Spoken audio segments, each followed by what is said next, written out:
नमस्कार, आप सभी का स्वागत है नीलम सक्सेना पेज के इस खास प्रोग्राम में, जिसे हम बोलते हैं उनकी कलम से हमारी कलम तक।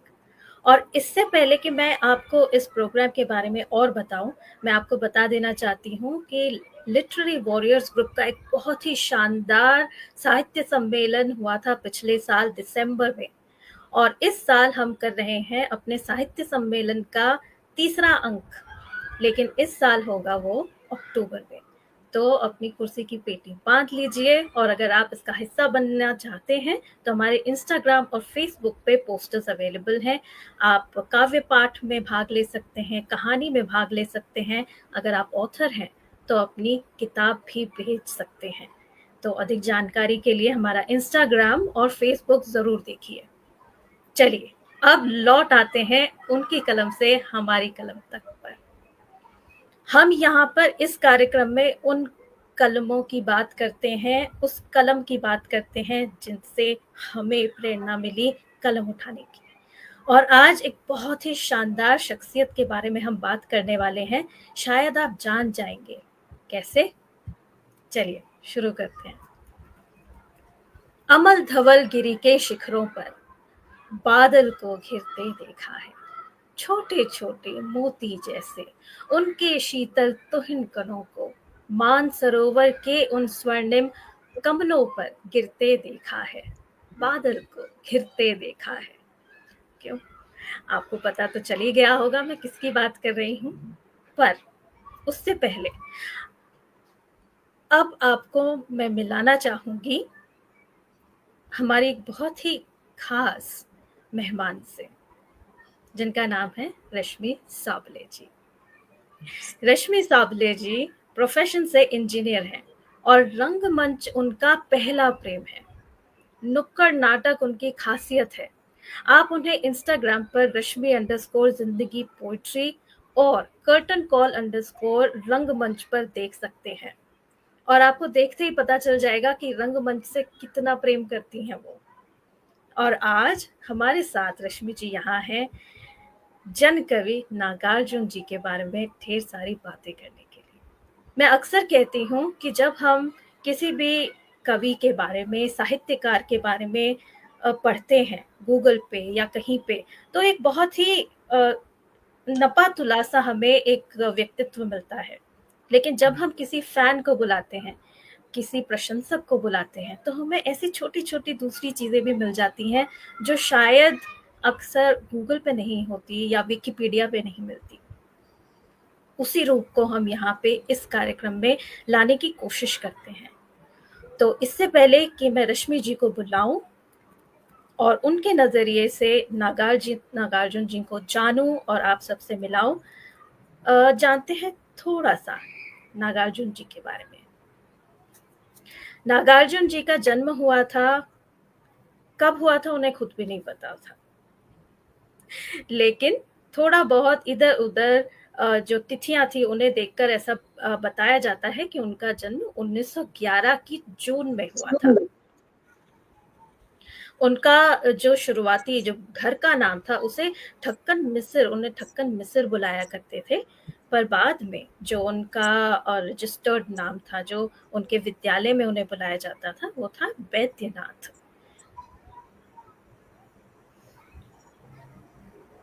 वह दरभंगा के मैथिल ब्राह्मणों के परिवार में पैदा हुए थे और उनकी प्रारंभिक शिक्षा दीक्षा भी अपने गांव के संस्कृत पाठशाला में ही हुई थी।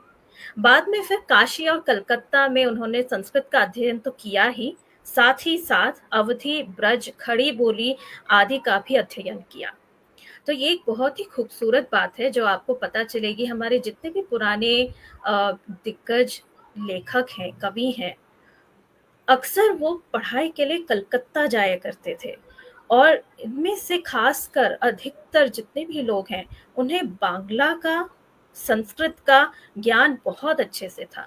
तो अगर आप इनकी जीवनी पढ़ते हैं तो आपको ये दोनों भाषाएं, हिंदी, तीनों भाषाएं, हिंदी, बांग्ला और संस्कृत, इन सभी को ये कवि जानते थे और इन सभी भाषाओं को उन्होंने आत्मसात किया था और उनमें लिखा भी करते थे। बहुत ही खूबसूरत बात थी। तो मैं अभी बोलना बंद करती हूँ और मंच संभालने के लिए बुलाती हूँ रश्मि जी को। रश्मि जी आइए और हमें मिलाइए नागार्जुन जी की खूबसूरत शख्सियत से। मंच आपका है। बहुत बहुत बहुत धन्यवाद आशा। और सबसे पहले तो लिटरेरी वॉरियर ग्रुप्स का भी बहुत बड़ा धन्यवाद मुझे देना है, क्योंकि उनकी वजह से हम इतने जो दिग्गज हमारे कवि और साहित्यकार हुए हैं उनसे परिचय करने को मिल रहा है। बिल्कुल। और आशा, तुम्हारा भी बहुत बहुत धन्यवाद मुझे बुलाने के लिए और मेरे मनपसंद जो हमारे साहित्यकार हैं उनसे आज रूबरू करवाने के लिए। अब जैसे तुमने मुझे कहा कि मैं नाट्यकर्मी हूँ, रंगमंच कलाकार हूँ, तो ज्यादातर नुक्कड़ नाटक जैसे हमने किए हैं तो वो सामाजिक विषयों पर किए हैं।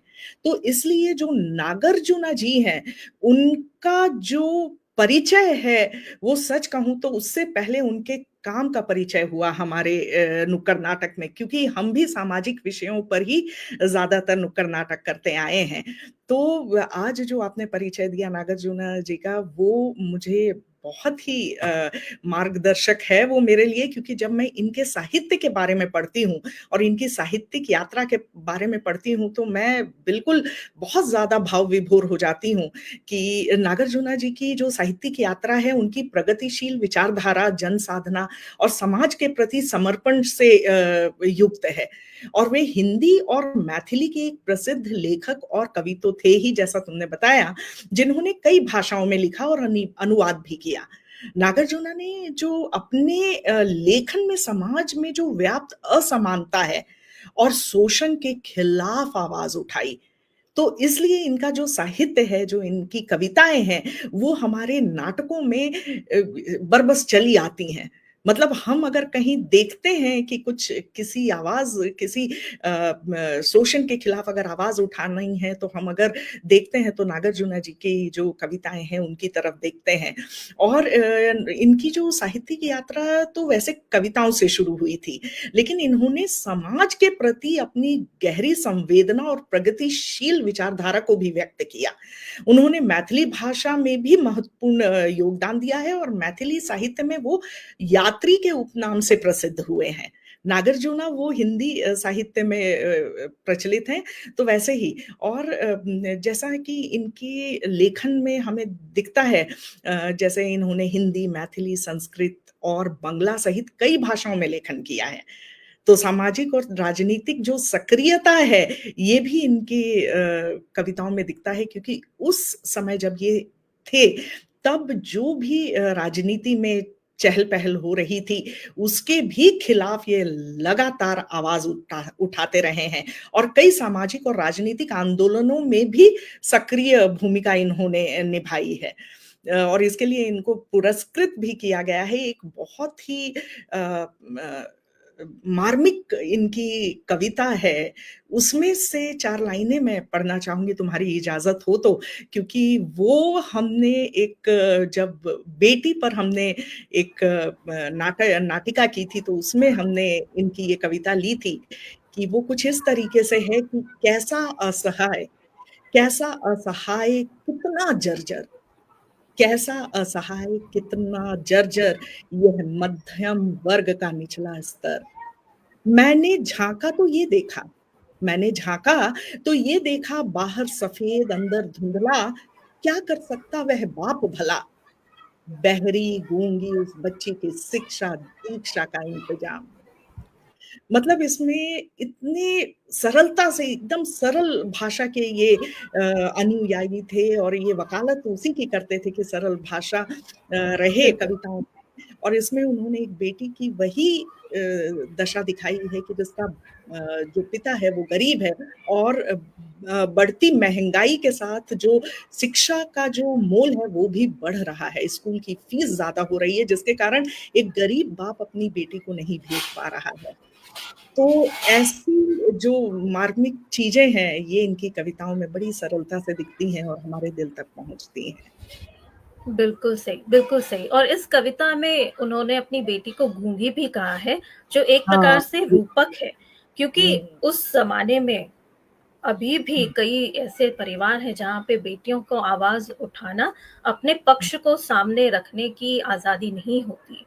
तो बिल्कुल। इतने ज़्यादा निचले वर्ग का जब पिता अपनी बेटी का वर्णन करता है, तो उसे गूंगी बोलता है, क्योंकि उसकी ज़बान हो भी तो उसे बोलने का हक कहाँ था। हुँ, तो बहुत ही खूबसूरत पंक्तियों का अपने व्याख्यान में लिया, और वो थे लोगों के ही कवि थे वो। और हुँ, इसी तरह से वो जैसा कि हम पढ़ते हैं हुँ, कि हुँ, राजनीतिक जो गतिविधियां थी, वो कभी भी पीछे नहीं हटे। उन्होंने बेबाकी से, बिना किसी से डरे, बिना सत्ता से डरे, अपने विचारों को, और जो निचले वर्ग के लोग हैं, उनके हुँ, दुख दर्द को अपनी हुँ, बुलंद आवाज में सबके सामने रखा। हुँ, बिल्कुल और सही। यही नहीं, इसके हुँ, हुँ, अब अब वो तो थे जन कवि, और इसी हाँ, तरह की कविताएं उनकी ज्यादा हैं। पर हाँ, इसके विपरीत अगर हम हुँ, देखें, इसके विपरीत अगर हम देखते हैं, तो उन्हें घुमक्कड़ी कहा जाता है। हुँ, वो बहुत ही घुमंतु स्वभाव के थे, और विवाह के बाद भी लगभग घुमंतु जीवन हाँ, में ही वो जुटे रहे, और हुँ, देशाटन भी किया।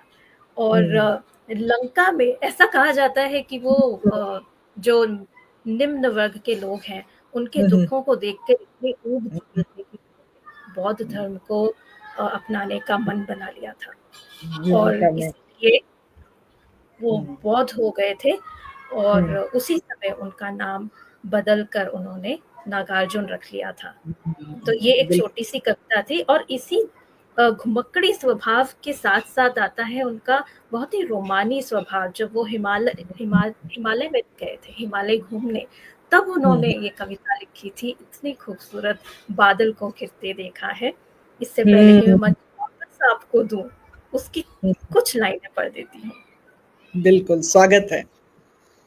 दुर्गम बर्फानी घाटी में, शत सहस्र फुट ऊंचाई पर, अलख नाभि से उठने वाले निज के ही उन्मादक परिमल के पीछे धावित हो होकर तरल तरुण कस्तूरी मृग को अपने पे चिढ़ते देखा है, बादल वाह! को घिरते देखा है। कितनी देखा है, वाह! इतना खूबसूरत वर्णन। तो एक बहुत जगह जो इतनी मार्मिक तरह से वो प्रस्तुति करते हैं गरीबी की, शोषण हुँ, की, हुँ, उसी तरह दूसरी कविता में उनका जो हृदय है, उनका रोमानी स्वभाव है, ये सब वो कितना उभर के आता है, कितना हुँ। खूबसूरत है।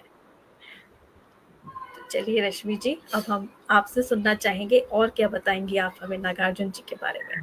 मैं जिस तरीके से जुड़ी हुई हूँ इनके काम से, वो मैं ज़रूर आज आपको बताना चाहूँगी। जैसा कि मैंने कहा कि हमारे नाटक में इनकी जो कविताएँ हैं, वो हमेशा हम लिया करते थे। और जैसा आपने बहुत अच्छी बात कही, एक तो आपने एक बड़ा ही अच्छा पहलू इनका दिखाया कि ये घुमक्कड़ भी थे, बेबाक तो थे ही और साथ में ये जो नेचर है, नेचर लवर भी थे। तभी आपने जो अभी कविता सुनाई वो प्रमाण है उसका।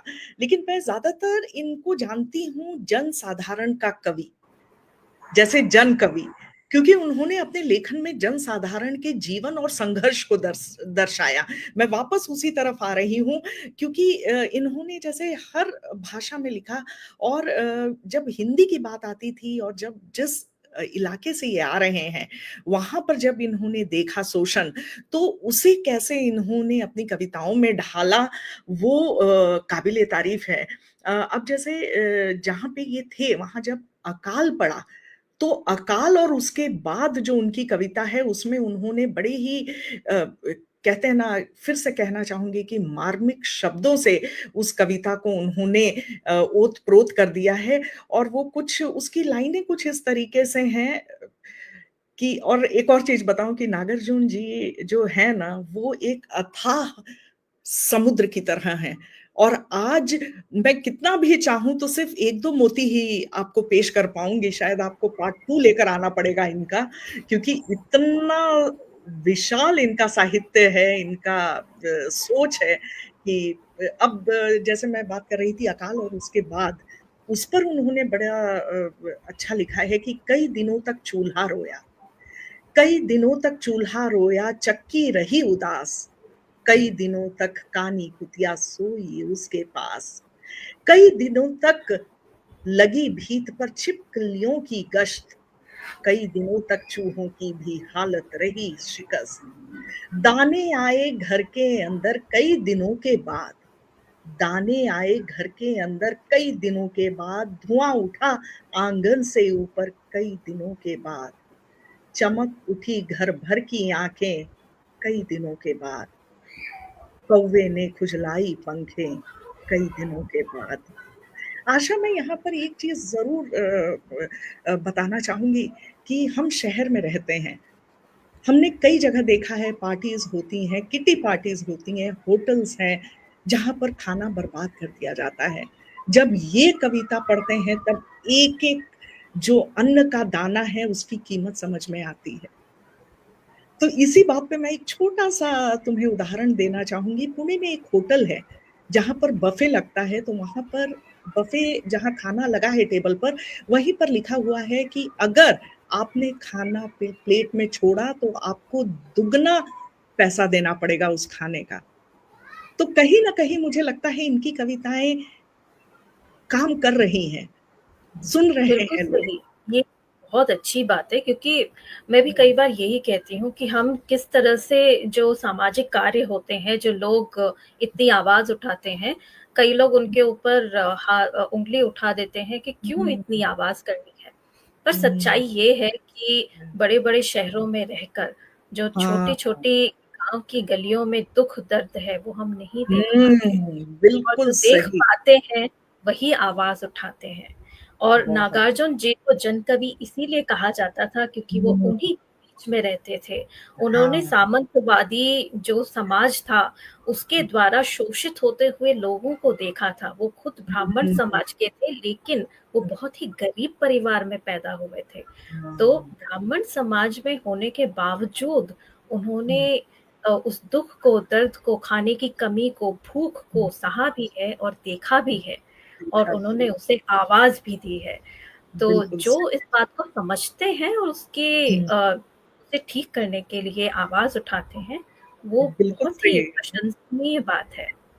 और तुमने किसानों की बात की, जैसे कि ये गाँव में रहने वाले वो गरीब परिवार के थे, उन्होंने किसानों की ज़िंदगी बहुत नज़दीक से देखी है। मतलब शोषित और पीड़ित कृषक एवं श्रमिक वर्ग का जो दुःख है, वो कवि एकदम विह्वल हो जाते हैं, ये जब भी लिखते हैं। वह लोगों में चेतना का भाव भरते हुए, मतलब उन पर हो रहे शोषण के विरुद्ध उन्हें एक साथ खड़े होने के लिए प्रेरित भी करते हैं। अब उनकी एक कविता है छोटी-सी, पक्षधर। अब उसमें उन्होंने कुछ इस तरीके से लिखा हुआ है कि शांति, शाश्वत शांति, धन आनंद, चिर कल्याण, अक्षय अमृत धारा तो उठो, मन और तन की समूची ताकत लगाकर विघ्न बाधा के पहाड़ों को गिरा दो, ढाक दो। राह में रोड़े पड़े हैं, राह में रोड़े पड़े हैं अमित अगणित, उन्हीं से अतलांत गदर पाट डालो, अन्यथा कुछ भी नहीं तुम कर सकोगे। मतलब वो हमें जगाते भी हैं, हर जगह वो बिल्कुल। हमें जगा रहे हैं, ऐसा है इनके साथ। बिल्कुल सही। और इसके साथ-साथ इनके मन में इतनी करुणा भी है। मुझे याद है हुँ, मैंने इनकी बहुत ही प्यारी-सी एक कविता पढ़ी थी, गुलाबी चूड़ियाँ। और हाँ, उसका संदर्भ ऐसा है कि एक बहुत ही हट्टा-कट्टा मुच्छर जो हुँ, ड्राइवर है, वो गाड़ी चला रहा है, बस चला रहा है, और उसके हुँ, विंडशील्ड पे के अंदर लटकी हुई हैं छोटी-छोटी प्यारी गुलाबी चूड़ियाँ, जो हुँ, गाड़ी के साथ हिलते-हिलते आवाज़ कर रही थी, और हाँ, किसी ने मुझसे पूछ लिया। मैं बहुत ही सिर्फ़ प्यारा। इसकी अंत की कुछ लाइनें सुनाती हूँ, बिल्कुल। जिसमें उनकी बात ड्राइवर की बात समझ के फिर जो अ, इंसान है जिसने प्रश्न किया था, वो बोलता है, "हाँ भाई, मैं भी पिता हूँ। हाँ भाई, हुँ, मैं भी पिता हूँ, वो तो बस यूँ ही पूछ लिया था आपसे, वरना हुँ, ये किसको नहीं भाएँगी, नन्ही कलाइयों की गुलाबी चूड़ियाँ।" वाह! तो वाह! इतनी प्यारी कविता है ये कि जहाँ हुँ, वो इतनी छोटी-छोटी बातों को भी देखते थे। इसी को हाँ, कहते हैं मन, जहाँ ना पहुँचे रवि वहाँ पहुँचे फिर कवि। पहुँचे जो कभी इतनी हाँ, इतनी गहरी संवेदनाओं को वो समझ पा रहे थे और उनके बारे में लिख भी रहे थे। बिल्कुल सही। ये बहुत ही बड़ी बात है। हाँ, इसके और अलावा हुँ। जी। नहीं, मैं बिल्कुल तुमसे सहमत हूँ आशा, और बहुत ही खूबसूरत कविताएँ तुम लेकर आई हो, ख़ासकर वो कविताएँ जो मैं तुम्हारे मुँह से सुनना चाह रही थी, क्योंकि मैं तो इनके वो बेबाकीपन वाले जो रूप है उसी से लगी रहूँगी, क्योंकि वो कहीं न कहीं मुझे लगता है कि समाज को आईना दिखा रही हैं, लेकिन ये सब पहलू जो तुम लेकर आ रही हो मानना पड़ेगा। बहुत, बहुत खूब।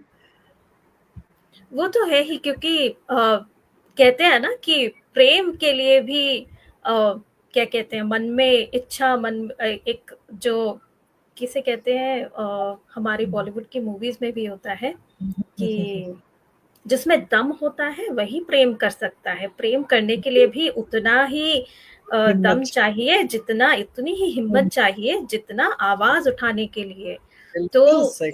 हुँ, जो इंसान इतनी गहराई से प्रेम कर सकता है वही गलत के हुँ, खिलाफ अपनी आवाज हुँ, उठा सकता है।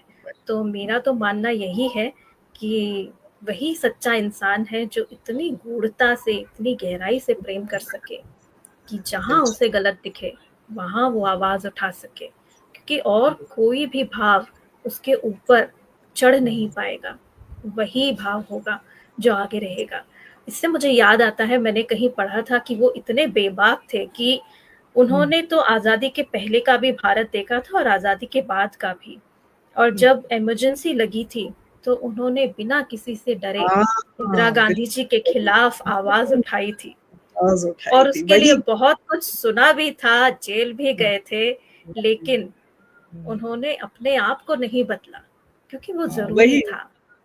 वही मैंने कहा ना कि वो बेबाक थे, और राजनीतिक कई आंदोलनों में वो सहभागी भी थे। मतलब वो बिल्कुल, काफ़ी सक्रिय रहे ये सब चीज़ में, मतलब उन्होंने जीवन के हर पहलू, चाहे प्रेम हो, चाहे शोषित जो वर्ग है उसके खिलाफ आवाज़ उठाने की हो, या फिर राजनीतिक पहलू हो, उसमें भी उन्होंने अपनी कलम उठाई। तो ये होते थे हमारे जो भारत देश में जो पैदा हुए हमारे कवि हैं और जो साहित्यकार हैं, वो इतने महान हैं। एक छोटी-सी चीज़ मुझे बड़ी अच्छी याद आ रही है कि वो कृषक और श्रमिक वर्ग की तंगहाली और भूखमरी की स्थिति का भी वर्णन ब काफ़ी अच्छा उन्होंने एक कविता में किया है, खाली नहीं और खाली, जो मैं अभी लाइव से पहले तुम्हें बता रही थी। और ये जो कविता, ये कहीं न कहीं काफ़ी मुझे लगता है कि इतने सरल शब्दों में उन्होंने इतनी बड़ी बात कैसे कह दी? तो इन शब्दों पर ज़रा ध्यान देना तुम, कि मकान नहीं खाली है, मकान नहीं खाली है, दुकान नहीं खाली है, स्कूल नहीं खाली, खाली नहीं कॉलेज, खाली नहीं ट्राम, खाली नहीं ट्रेन, खाली नहीं माइंड, खाली नहीं ब्रेन, खाली है हाथ, खाली है हाथ, खाली है पेट, खाली है थाली, खाली है प्लेट। कितनी बड़ी बात उन्होंने कह दी कितनी कि बड़ी गरीब, बात है। बहुत। हर जगह भीड़ है, हर जगह कुछ ना कुछ चीज़ है, कोई चीज़ खाली नहीं है, बस एक गरीब की प्लेट खाली है, उसका पेट खाली है, प्लेट खाली है। मतलब इस दर्जे के हुए हैं हमारे साहित्यकार, मतलब इनको सहस मतलब शत-शत नमन। जो, और कहीं न कहीं ये चीज़ें ना आज भी हमारे कई गाँवों में ये स्थिति है। तो मुझे लगता है बिल्कुल, कि ये जो प्रोग्राम है तुम्हारा, ये आज नहीं, कल नहीं, परसों कोई ना कोई देखेगा, और फिर शायद हम सब अपने गाँव से जुड़े हुए हैं, तो शायद वो एक एक बार ज़रूर जाएगा अपने गाँव कि ज़रा देख कर तो आऊँ, मैं तो शहर में आ गया, बड़े घर में रह रहा हूँ, मेरे गाँव की उन गलियों का क्या हाल है? तो बिल्कुल, ये बिल्कुल। और इसके साथ-साथ हम ये भी देखते हैं कि वो कितने स्वतंत्र स्वभाव के थे, हुँ, जहाँ हुँ, तक हुँ, कि साहित्य की बात है, कि उन्होंने अंग्रेज़ी का पूरा-पूरा तो अध्ययन नहीं किया था, लेकिन जितनी भी छोटी-मोटी अंग्रेज़ी उन्हें आती थी, उसका इस्तेमाल उन्होंने इस कविता में कितनी खूबसूरती से किया है। बिल्कुल सही, अपनी बिल्कुल आवाज़ सही। से अलग नहीं हुए, उन्होंने हाँ, एक नई भाषा को सीख के उसको अपनी आवाज़ में ढाल लिया। तो हाँ। ये कितनी बड़ी बात है। मैं देख रही हूँ हमारे साथ काफ़ी लोग जुड़े हुए हैं। हुँ, अपर्णा प्रधान जी हैं, प्रभाकर अवस्थी जी हैं, जिन्होंने बहुत ही प्यारा-सा मैसेज यहाँ लिखा है। जनकवि नागार्जुन जी मूलतः लोक कवि थे, हुँ, जिनका जनकवि। अर्थ है केवल व्यक्ति, पर्सन, अच्छा उन्होंने हुँ। यहाँ पे पूरी व्याख्या की है, पर हाँ, हाँ। नागार्जुन जी ने लोक के प्रत्येक पहलू को छुआ था, हुँ, प्रकृति को या अभावग्रस्त लोक प्राण। बिल्कुल हुँ। सही, प्रभाकर अवस्थी बिल्कुल, जी। जीवन के हर हम पहलू को उन्होंने छुआ है। बिल्कुल, जो दुःख था, दर्द था, हर एक, चाहे वो किसी भी जाति का इंसान हुँ, हो, उनके लिए उसके दुःख को पहले रखना, आगे रखना मुख्य बात थी, और उनकी कविताओं में यही दिखता है। बिल्कुल सही। अंजलि बाजपेयी भी हमारे साथ हैं, अनूप जलान जी भी हैं, और नीलम सक्सेना, नीलम जी तो हमेशा रहती ही हैं। हुँ, सब हमें कमेंट्स लिख रहे हैं, जो आप आगे चल के ज़रूर पढ़िएगा रश्मि जी। हाँ, इसके हाँ, साथ बिल्कुल।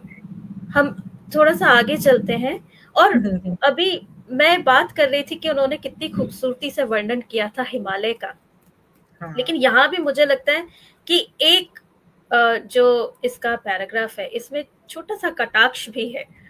तो हुँ, हुँ, मुझे मेरा मन है कि मैं ये कटाक्ष यहाँ पढ़ लूँ, शायद ये बिल कटाक्ष ना भी हो, लेकिन उनका हुँ, स्वभाव जानते हुए और उनकी शैली जानते हुए ये कहीं-कहीं कटाक्ष जैसा लगता है। तो वो बिल्कुल कहते सही। हैं, "कहाँ गए धनपति कुबेर वह? कहाँ हुँ, गए धनपति कुबेर वह? कहाँ गई उनकी वह अलका? नहीं ठिकाना कालिदास के व्योम प्रवाही गंगा जल का। ढूँढा बहुत किंतु लगा क्या? हुँ, मेघदूत का पता कहीं भी? ढूँढा हुँ, बहुत किंतु लगा क्या? मेघदूत का पता कहीं भी? कौन बताए वह छायामय बरस पड़ा होगा न यहीं पर? हुँ, जाने दो, वह कवि कल्पित था।" तो हुँ, इतना सारा खूबसूरत सुंदर चित्रण करने के बाद वो कहते हैं, जाने दो, वो तो किसी कवि की कल्पना होगी, कल्पना कुबेर हो। नहीं है, उसकी अलका नहीं है, कहाँ पैसा है। हर जगह जब दुख है, दर्द है, भूख है, तो हुँ, कुबेर और अलका नगरी कहाँ होगी, किसी ने सही, सोचा ही होगा। तो जब सही मैं मतलब पढ़ती हूँ तो मुझे लगता है कि इतनी सुंदर प्रकृति वर्णन के बीच में उन्होंने अपना कटाक्ष छुपा दिया। बिल्कुल सही। वो कहते हैं ना कि वो सच्चाई को छोड़ नहीं पाते थे, वो कितनी भी बातें करें, वो जो उनके आस-पास घटित हुआ, जो उन्होंने देखा, वो कलम में उतार ही देते थे और बहुत मुझे लगता है कहीं न कहीं वो हमें जोड़ गए ज़मीन से। हमारी ज़मीन से, हमारे गाँव से, हमारे जो जहाँ पे हम पैदा हुए, वहाँ से हमें वो जोड़ गए। बिल्कुल सही, बिल्कुल। और उन्हें पुरस्कार भी मतलब कि हम ही नहीं हैं, मतलब कि उस समय दुनिया में और हमारे देश में भी उनकी कविताओं को सराहा गया, पुरस्कृत किया गया और काफ़ी मतलब उनको जैसे साहित्य अकादमी पुरस्कार अगर इजाज़त दो तो मैं वो लिस्ट ज़रूर पढ़ना चाहूँगी कि बिल्कुल, पुरस्कारों बिल्कुल की जो रश्मि जी। कि वो साहित्य अकादमी उनको पुरस्कार मिला और ये पुरस्कार उन्हें 1969 में उनकी ऐतिहासिक मैथिली रचना पत्रहीन नग्न गाछ के लिए मिला था। और फिर उनको भारत भारती सम्मान मिला उत्तर प्रदेश हिंदी संस्थान की तरफ से लखनऊ द्वारा। उन्हें 1983 में इस सम्मान से सम्मानित किया गया था। मैथिली शरण गुप्त सम्मान उन्हें मध्य प्रदेश सरकार द्वारा दिया गया था। राजेंद्र शिखर सम्मान उन्हें बिहार सरकार द्वारा 1994 में दिया गया था और साहित्य अकादमी फेलोशिप भी उन्हें मिली 1994 में। साहित्य अकादमी का ये सर्वोच्च सम्मान माना जाता है जो उन्हें मिला। तो बस इनकी जो पहचान थी इनकी कविताओं की, वो कहीं न कहीं लोगों के दिलों पर छप गई इसीलिए जैसा कि एक हमारे दर्शक हैं उन्होंने लिखा है कि वो लोक कवि थे, जन कवि थे, बिल्कुल सही है ये। बिल्कुल सही, और अगर ऐसे कवि को, ऐसे जन-जन तक पहुँचने वाले कवि को अगर ये सम्मान ना मिले होते, तो शायद बहुत ही शर्म की बात होती। पर बिल्कुल। उनको सबने सुना, हुँ, हुँ, समझा, हुँ, उनकी आवाज़ जन-जन तक पहुँची, राजनेताओं तक पहुँची, हुँ, और ये बहुत बड़ी बात है। इसके साथ-साथ नागार्जुन जी जो थे, उनका हुँ, जीवन, चाहे उन्हें कितने भी पुरस्कार मिले हों, वो हुँ, हमेशा हुँ, बहुत ही सरल जीवन ही जीते रहे। अंत तक हाँ, भी वो बहुत ही साधारण जीवन ही जीते हुँ, थे।